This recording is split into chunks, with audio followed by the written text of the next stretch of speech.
So the Supreme Court ultimately has given the green light, according to Justice Sotomayor, in a ruling today. The police can still arrest someone for an outstanding warrant, even if they had no right to stop the person in the first place. That's the ruling that came down from the Supreme Court today in connection to a case from the Utah Supreme Court.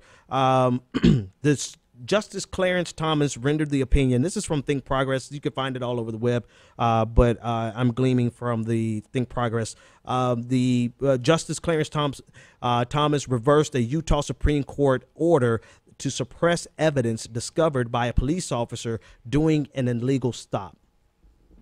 They reversed this, and his explanation was that he reasoned that even though the initial stop was unlawful, the discovery of the minor traffic warrant legitimized the search that produced the drugs, which led to trial. Actually, before I even get into my explaining, let's take a look at what Justice Sotomayor, because she gave a far more scathing report than dissent than I could even give. So here on your screen, actually that's not the one I want this one. By legitimizing the conduct that produces this double consciousness, this case tells everyone, white and black, guilty and innocent, that an officer can verify your legal status at any time. It says that your body is subject to invasion while courts excuse the violation of your rights. Justice Sotomayor says it implies that you are not a citizen of a democracy, but the subject of a carceral state, just waiting to be cataloged. Yeah, that's what I wanted. That's all I want right there. So not Kagan, but Sotomayor really let into this decision. I mean, she ripped into it. And if you read her dissent, you would understand why.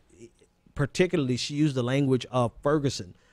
If you look at Ferguson, where the city really was using police and the justice system as a fundraising entity, issuing warrants, bench warrants, and citations, and overwhelming amounts of litigation for local communities, for local residents who ultimately could not afford to ever pay. They became a revenue source. And Justice Sotomayor used this as an example of how this legitimizes this type of behavior and the ability of police officers, for instance, in New York, stop and frisk, to be able to stop you for any reason. And even though their reason for stopping you was illegal, if they find something, then they can still charge you, arrest you. And now the court can't overturn it. They can't be suppressed because the Supreme Court has said that it is legal for police officers to arrest you even if their initial reason for stopping you was illegal. So they've opened up the floodgates for cities like Ferguson, where the average household in Ferguson has 3 warrants. 3 warrants. And so now the officer really can come into your home and arrest you for whatever they want to, stop you rather for whatever they want to stop you, so long as they find something to actually stick, a warrant, or some drugs. In the case of out of Utah, he was found in possession of drugs, even though the reason for their stop was illegal.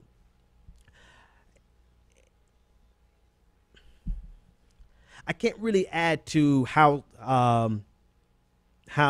Justice Sotomayor actually outlined the problem and what this would lead to, and the free-for-all that this creates for police across the country to be able to stop you, guilty or innocent. If they find something, then they still can arrest you, charge you, go to trial, and it cannot be suppressed because it came from an illegal stop.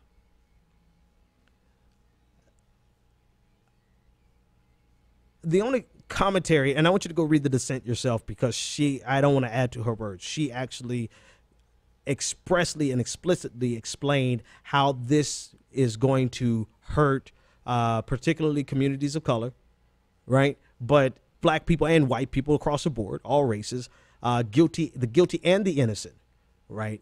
Because now police officers have an incentive. They have an incentive to stop you.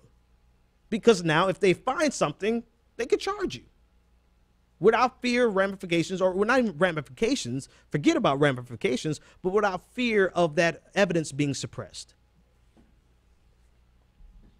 So go read her dissent. I will say this much, though.